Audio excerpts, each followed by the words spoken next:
Good morning, everyone. Thank you for logging in this morning and for listening to this webinar, and a greeting to all of you who will be logging in and listening by the APSA LMS platform later today as well. So today I am going to be discussing the connection between your company vision and your company culture, and how this influences the journey to your company vision. But before I do that, let me just introduce myself. So my name is Mandy, and I have been involved in the plumbing industry for 15 years plus as a co-owner and director at the UPP Group. We're a smart water solutions company, and as well as a co-founder, I'm also a co-founder, coach, and mentor and speaker at Coach Up, together with Duncan Keel, my husband and business partner. And through Coach Up, we are passionate about making a difference in the plumbing industry through leadership coaching and business mentoring. But let's get on to today's topic, which is vision and company culture. So last month, I discussed the importance of having a vision and why your vision in your business is a team sport. And just to recap a little bit about what a vision is, your vision determines the direction of your business, and a great vision is not focused on you as the entrepreneur of your business, but it speaks about how your business will positively impact others. A vision should be both aspirational, that's how your business wants to make a positive impact in your industry, your clients, the niche that your business is in. And it is also inspirational. That is, it invokes hope, positive emotions, and it gives purpose. It informs people, your clients, as well as your staff, what your business is about and its objectives. Internally, with your staff, your vision will provide direction about where you are headed, and it informs decision-making. And it helps to navigate your business when making decisions, when forming business strategies, and it also provides clarity. So to illustrate this, and so that you can see what I'm talking about, I thought it would be great to bring up a few vision statements of very well-known companies that most of us know. So let's look at some of them. We've got IKEA. IKEA's vision statement is to create a better everyday life for many people. Disney's is to make people happy. Google's vision is to provide access to the world's information in one click, and Nike's is to bring inspiration and innovation to every athlete in the world. And looking closer to home, the vision for our APSA is better plumbing for all. So this is what a vision statement will typically look at like, and when you look at it, you'll see that it doesn't refer to the founders of this company, but it gives an intent of what they are wanting people to experience through their company. And that is what a vision typically does. So moving on, let's take a closer look at our businesses. And let's look at your business. I want you to think of your business, its current status, and your business structure. Maybe today you feel that even though you've employed certain people, certain roles into your business, you still feel that you are responsible for everything. The buck starts and stops with you. If in a few years' time, you're still in the same position, you've become stuck, you are the head of sales, you're the head of marketing, operations, finance, and HR in your business. You've recruited people into various positions in these roles, but you have not been liberated to working on your business and its growth and driving its vision. But you're still very involved in elements of these functions as well, even though you have people. So as I discussed in my previous webinar, you have worked now on making your vision a team effort, but it just isn't happening. And if it's not happening, if you're stuck, the most likely culprit of this is a company culture problem. Now, what do I mean by this? What do I mean that you might have a company culture problem?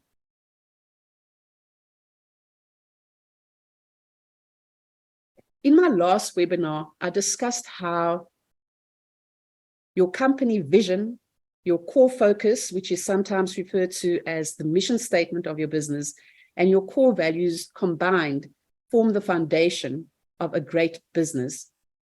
And if you haven't watched the last two webinars that I did in February, I suggest that you go and listen to them because they're foundational to understanding what this presentation is about, and you'll find them on the APSA LMS platform. But coming back to what I mean by company culture being the problem. So the culture of any business or organization is based on its core and shared values. And if the company's values are shared by you and all your staff, it is evident in people's attitudes and their behaviors within your workplace, and this will influence the work environment within your business, and it will influence how things typically get done. Your core values are what your team and your clients experience when engaging with the business. It is about the experience people have at work and how that experience aligns with the external brand and the messaging of your company. And a healthy and thriving company culture is evident only when the core values are visibly shared in all interactions. That is in the daily functioning of your business, as well as the alignment that your team have with the values of your business. It is so foundational in journeying towards your business vision that in Coach Up, when I coach businesses, before we bed down the vision of a business, we first bed down the core values for that business. So why the core values first? Well, it's simple. If someone doesn't care about or value, it's going ahead of me. I don't know why my slide is not coming up correctly. Just give me a second here.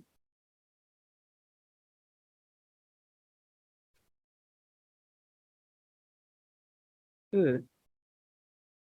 Okay.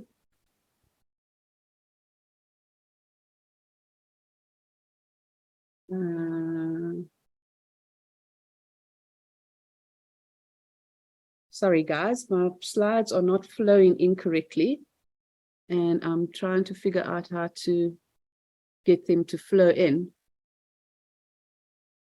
Byron, do you have any suggestions?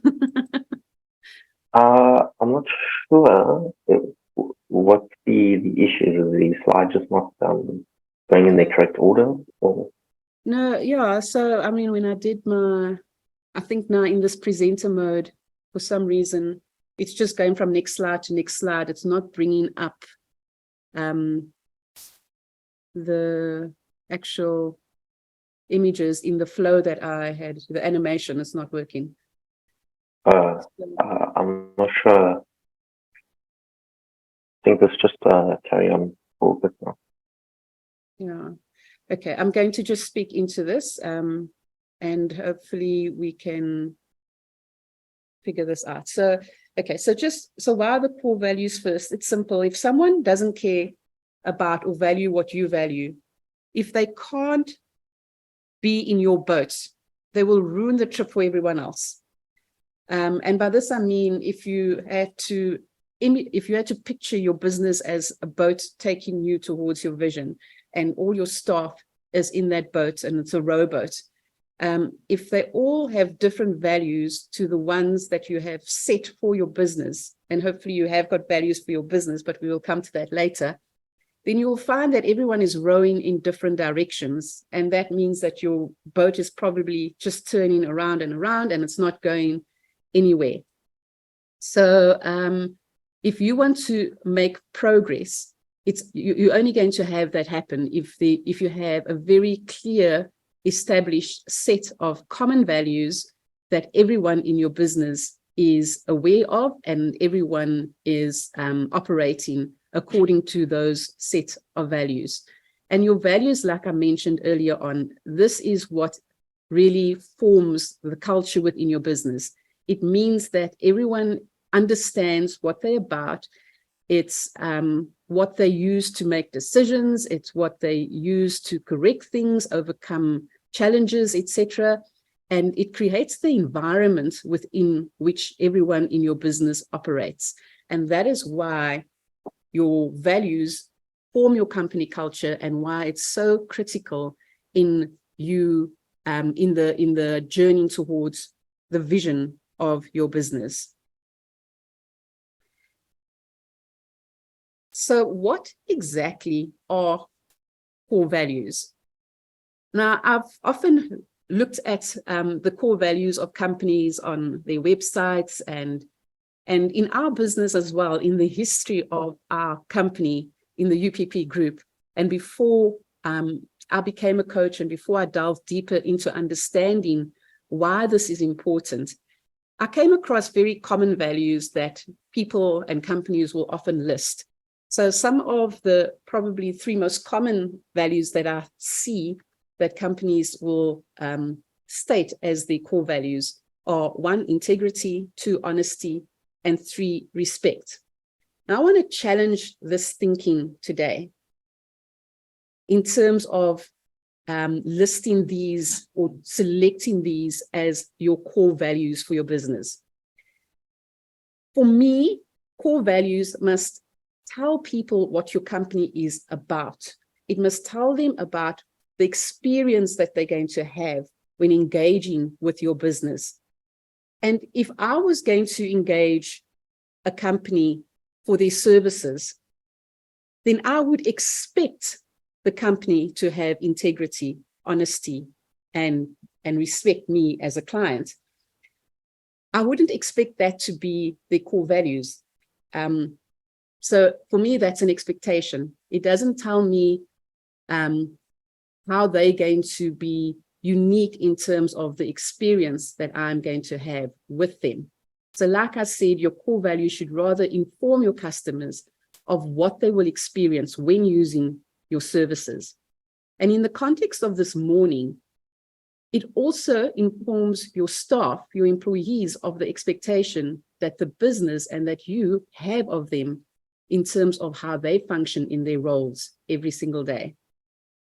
Your core values must also come through in your company vision. And that is why before we bed down company visions, we first try and establish what the core values are for the business.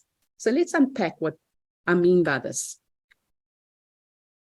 So what are great core values? If I'm saying integrity and respect and honesty and that type of thing should just be expectations, they shouldn't be listed as core values.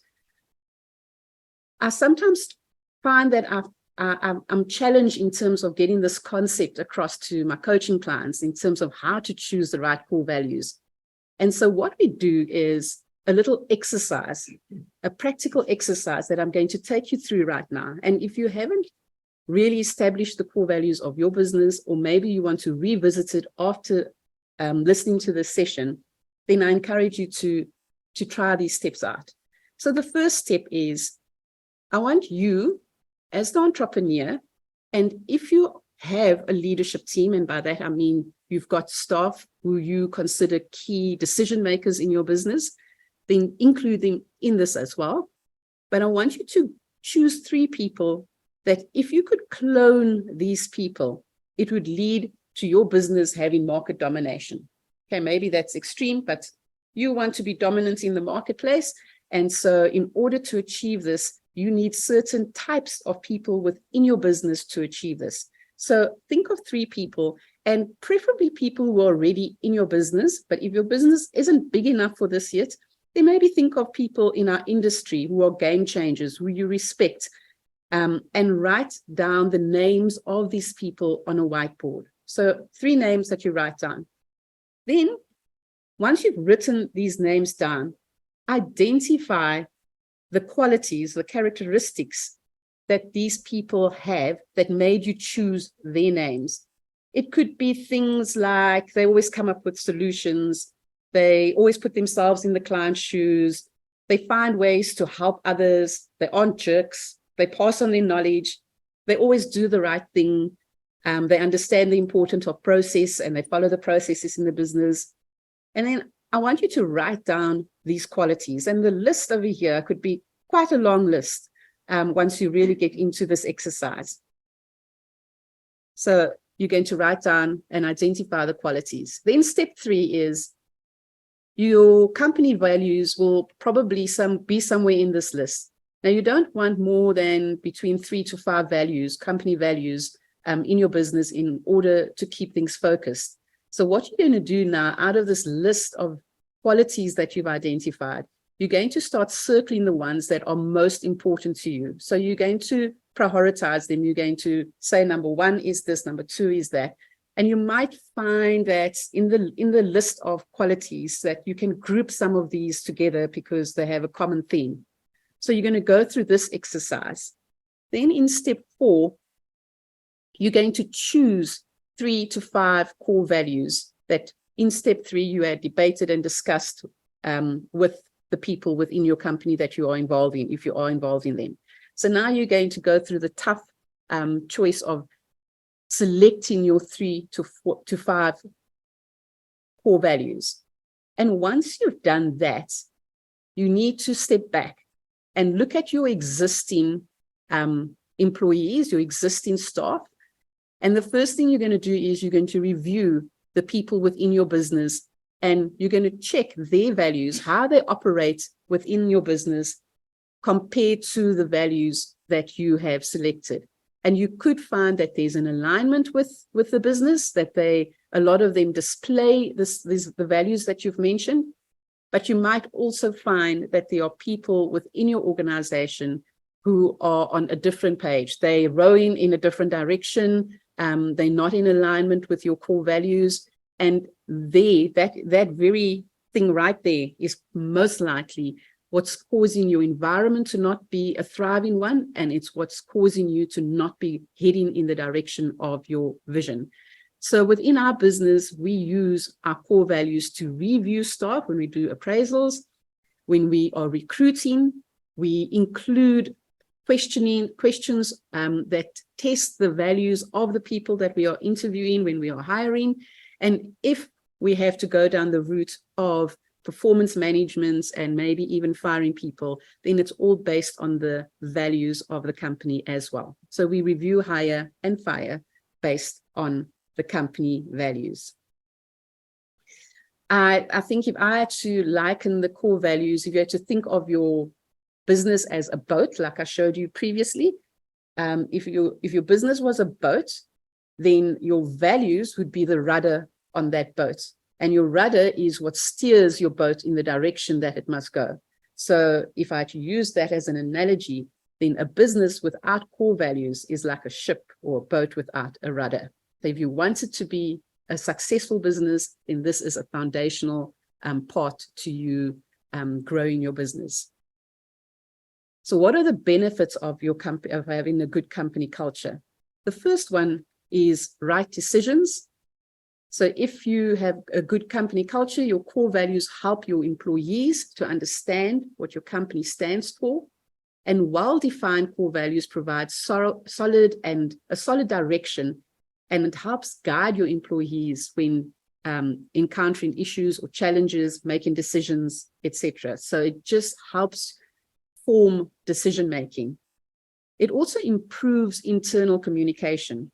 When you have a strong set of core values and everyone is on the same page and rowing in the same direction, then you'll find that communication becomes very clear and consistent. And it just makes things way, way more efficient, and it avoids confusion in the business, and it avoids employee dissatisfaction. And it will really improve how people interact with each other. It also improves, sorry, I'm going to the next page too soon. It also improves your staff motivation and engagement. So staff have a better understanding of your business objectives.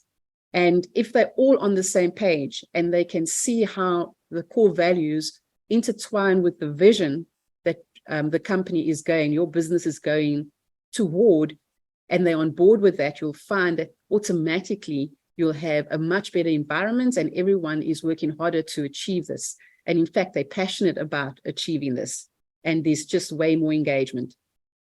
The next thing is that, like I mentioned earlier on, if you're using your values to recruit as well as to retain your right employees, you will just end up having the right people in the right seat.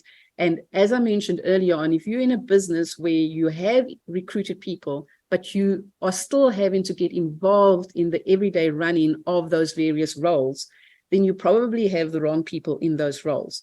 And so if you're recruiting and retaining the right employees that are in alignment with your values, you'll find that as an entrepreneur, you are being freed up to work on your business rather than in your business. You're able to grow your business, have those key discussions in the industry with your clients, etc., that is taking you towards the vision rather than using all your time to put out fires within your business. And the last thing is it makes for effective marketing. So in order to achieve credibility in your industry and your marketplace, your internal and your external communications need to be consistent. And when clients can feel and experience an alignment between what is said and what they experience as a client, then the credibility and the message behind your marketing just goes to another level. So I'm going to end off this morning by just taking you through an example of what core values would look like. And I thought to do this and to put my money where my mouth is, I would show you the core values of the UPP group. And that's our business that is in the plumbing industry, exactly like yours. So these are our core values within UPP.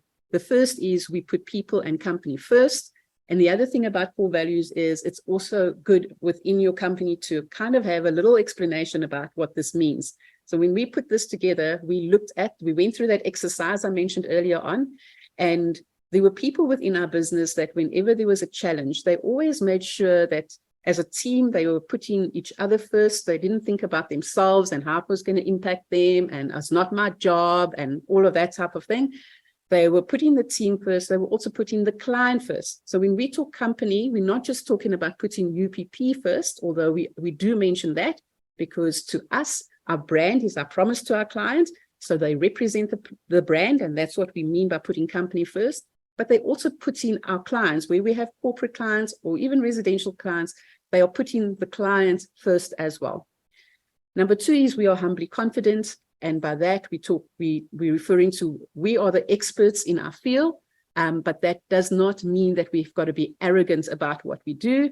And so we talk about humble confidence. We know what we know, and how we bring that across to people is in a humble way, educating people and informing them of our solutions.